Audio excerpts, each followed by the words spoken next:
नमस्कार, बहुत स्वागत है आप सभी का। न्यूज नेशन देख रहे हैं आप और आपके साथ मैं हूं अमृता गर्ग। बात महाकुंभ की, जहां 29 जनवरी को मौनी अमावस्या की रात और अमावस की काली रात में ये किस तरीके से तब्दील हो गई, ये भी हम सब जानते हैं। भगदड़ हुई, 30 लोगों की जान चली गई, 60 से ज़्यादा घायल हुए। सवाल ये है कि इस भगदड़ के पीछे कोई साजिश थी, क्योंकि सूत्रों के मुताबिक एसटीएफ की जांच में कुछ ऐसे ही चौंकाने वाले खुलासे हुए। देखिए,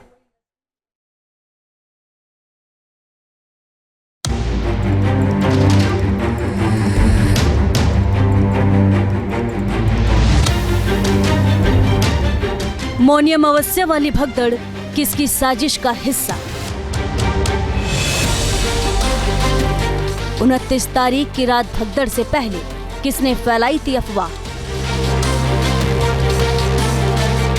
मोबाइल से खुलेंगे राज, सबूतों का पुलिंदा एसटीएफ के पास।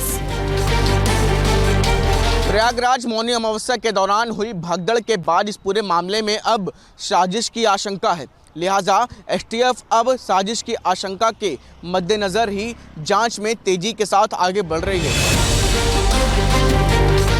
महाकुंभ में मौनी अमावस्या की भगदड़ को लेकर जिस बात की आशंका थी, क्या वो सही साबित होने जा रही है? क्योंकि एसटीएफ को शक है कि महाकुंभ की भगदड़ किसी बड़ी साजिश का हिस्सा हो सकती है, जिसे 29 जनवरी की रात एक हादसे में तब्दील कर दी गई थी। सूत्रों से मिली जानकारी के मुताबिक एसटीएफ ने अपनी जांच इसी एंगल से शुरू कर दी है। इसके लिए एसटीएफ का फोकस उन मोबाइल नंबर पर है जो घटना वाली रात संगम नोज पर एक्टिव थे। इसके लिए एसटीएफ की टीम ने 16,000 से भी ज्यादा नंबरों का डेटा एनालिस्ट कर रही है।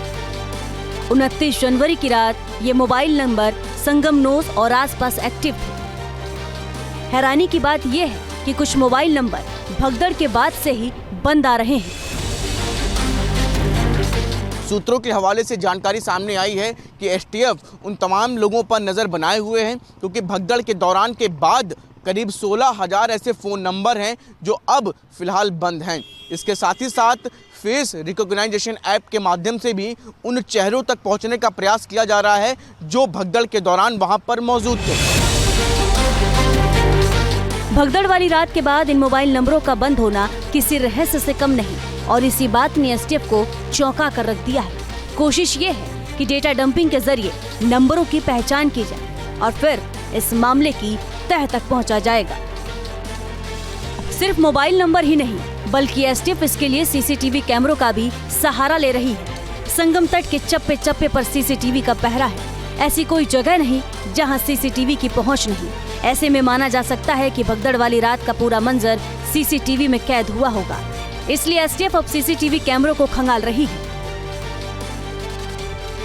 इसके लिए फेस रिकॉग्निशन ऐप का सहारा लिया जा रहा है। सीसीटीवी में मिले संदिग्धों की पहचान की जा रही है।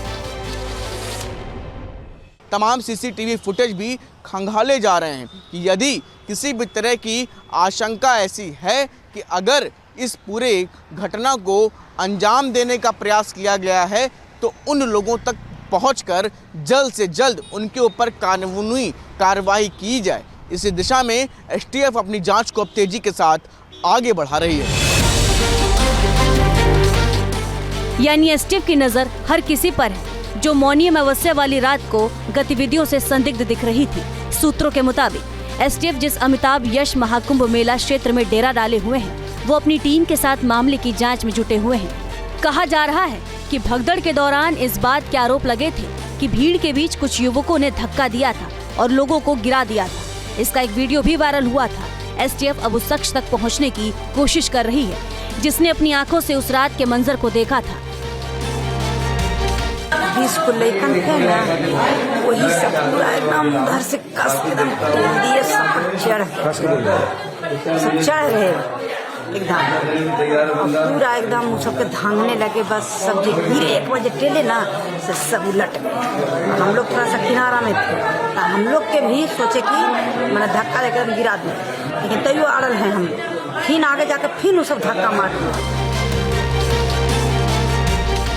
एसटीएफ के साथ साथ एटीएस यानी एंटी टेररिस्ट स्क्वाड भी इस मामले के इनपुट में जुट रही है। इसके लिए इंटरनेट से लेकर दूसरे माध्यमों के जरिए तथ्यों और दावों की सच्चाई का पता लगाया जा रहा है।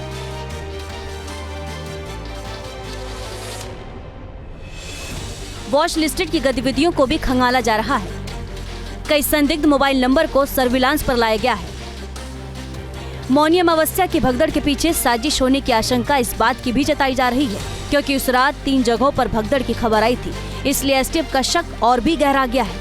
आखिर एक ही रात 3 जगहों पर कैसे भगदड़ हो सकती है? इन सवालों के जवाब के लिए एसटीएफ और एटीएस की टीम महाकुंभ क्षेत्र में रेहड़ी वालों और दुकानदारों से पूछताछ कर रही है ताकि कोई अहम सुराग हाथ लग सके। अगर कहीं से ये साजिश हो के एंगल अगर सोच रही है, डेफिनेटली कुछ ना कुछ क्लू उनके पास होगा, इसीलिए एंगल दिखाई जा रही है। और एक चीज मैं कहना चाहूंगी, जब भी आप देखिए कोई भी सनातनियों का कुछ ऐसे महापर्व होता है, कोई भी जब अयोध्या में जब रामलला का स्थापना हुआ या यहाँ पे देखिए कोई भी बड़ा पर्व होता है, वहाँ पे कुछ ऐसे साजिश से हमेशा बाहर से की जाती है।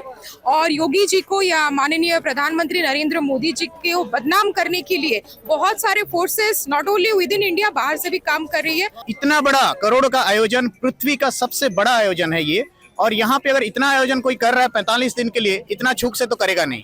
कोई एक्सटर्नल फोर्स ही यहाँ पे ऐसा कुछ किया हुआ है, कुछ लोगों को घुसाए दिया गया है, उसके बाद भगदौड़ी शुरू हुआ है और एसटीएफ से भी यही निकलना चाहिए।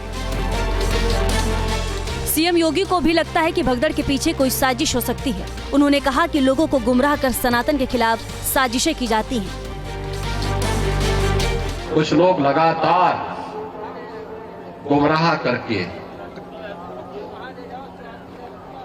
करके सनातन धर्म के खिलाफ हर एक मुद्दे पर षड्यंत्र करने से बाज नहीं आते। और आज से नहीं, बहुत पहले से हम लोग देखते रहे। राम जन्मभूमि मुक्ति आंदोलन के दौरान भी ये सभी पूज्य संतजन उस समय के भी साक्षी हैं। वे लोग उस समय, उनका व्यवहार, उनका चरित्र उस समय भी जग जाहिर था और आज भी है। यूपी के कैबिनेट मंत्री ओम प्रकाश राजभर ने भी महाकुंभ में साजिश की आशंका जताई है। उन्होंने कहा कि एसटीएफ हर एंगल से जांच कर रही है और उम्मीद है कि जल्द ही किसी नतीजे तक पहुंचेगी। हर एंगल से जांच हो रही है ना कि क्यों ऐसा हुआ। जिस महाकुंभ की तैयारी का जायजा देखरेख देश के प्रधानमंत्री जी कर रहे हों और सूबे के मुख्यमंत्री हर तीसरे दिन दूसरे दिन वहां जा कर के तैयारी खुद अपनी देखरेख में करा रहे हों, सारी व्यवस्था, तो अगर वह इस तरह घटना है तो निश्चित है कि ऐसे लोगों का पता लगाया जाना चाहिए कि ये कौन लोग हैं जो इस तरह की हरकत की है। महाकुंभ में भगदड़ के पीछे साजिश का शक साधु संतों ने भी जताया था। बागेश्वर धाम के पीठाधीश पंडित धीरेन्द्र शास्त्री को भी लगता है कि महाकुंभ के पीछे कोई बड़ी साजिश चल रही है। भगदड़ उसी साजिश का हिस्सा है। यहाँ पर बहुत षड्यंत्र चल रहे हैं, जगह जगह आग लगाई जाएंगी, अभी और उपद्रव करेंगे, छवि को खराब करने के लिए, सनातन को मिटाने के लिए, हिंदुत्व के ऊपर प्रश्न चिन्ह खड़ा करने के लिए बहुत षड्यंत्रकारी यहाँ वेश बदल के घूम रहे हैं। सरकार निश्चित रूप से सतर्क है। जांच कमेटी गठित हुई है तो तथ्य निकल के आएंगे, बहुत बारीकी से जांच होगी। तो हमें ये पूर्णतया आभास है ये सब प्रायोजित चल रहा है, पूर्ववत ही प्रायोजित चल रहा है। भीड़ है, धक्का मुक्की, ये सब ठीक है, संभव है, और इस प्रकार का जो हुआ है ये निश्चित रूप से किसी प्रायोजित तरीके से, प्रयोजन से ये रखा गया, प्रायोजित किया गया। अखाड़ा परिषद के अध्यक्ष महंत रविंद्र पुरी को शुरू से ही लगता है कि इस हादसे के पीछे एक साजिश हो सकती है। बाकी संतों का भी कुछ ऐसा ही कहना है। उनको ऐसा लग रहा है कि साजिश ज्यादा है दिख रही है, क्योंकि वो लेटे हुए लोग थे, उन पर ही विपत्ति आई है। फूल बेचने वाले थे, उन पर विपत्ति आई है। यदि जनता जो चल रहे तो उन पर यदि कोई दिक्कत होती तो पहले उन पर चढ़ बैठते। उन्होंने पहले तो उन पर पैर नहीं रखा, इसका मतलब कोई नहीं, साजिश के तहत हमारे सनातन संस्कृति को धब्बा करने का प्रयास किया गया है। हम यही प्रार्थना करते हैं भगवान से और सरकार से यही कहेंगे, इसको अच्छी तरह से जांचो और इसके मूल में जाएगा किसने ये साजिश की है सनातन धर्म के प्रति, किसने इस प्रकार का यह अपना जो दुर्भाग्यपूर्ण अपना भाव प्रकट किया है, उसको दंडित होना चाहिए। या मेरा मानना है कि इन्होंने जो है महाकुंभ को बिगाड़ने का पूरा प्रयास किया है। हमारी जो सनातन परंपरा है इसको पूरा इन्होंने यही चाहा है कि इतना बड़ा मेला प्रयागराज में ना हो। और आपने देखा होगा, मेरा मानना है इस समय ये प्रयागराज नहीं, एक स्टेट नहीं, पूरी कंट्री है। करीबन 40 से 50 करोड़ श्रद्धालु जिस प्रयागराज में हो उसको आप हल्के में कैसे ले सकते हैं। तो मेरा मानना है कि जो अब जांच होने वाली है, जांच बिल्कुल सही ढंग से हो और दूध का दूध पानी का पानी हो जाए। बहुत मौनी अमावस्या की रात भगदड़ के पीछे ऐसे कई संकेत मिल रहे हैं जो इशारा साजिश की तरफ कर रहे हैं। हालांकि हादसे की जांच के लिए एक आयोग का गठन किया गया है। जांच आयोग ने अपना काम भी शुरू कर दिया है। प्रयागराज पहुंचकर अधिकारियों से पूछताछ और चश्मदीदों से भी जानकारी जुटाई है। लेकिन एसटीएफ और एटीएस के सीधे तौर पर जांच में उतरना ये साबित करता है कि कहीं न कहीं कोई बात तो जरूर है। प्रयागराज से शुभम पांडे के साथ team news nation. News nation अब व्हाट्सएप पर खबरों के ताजा अपडेट के लिए न्यूज नेशन के इस QR कोड को स्कैन करें।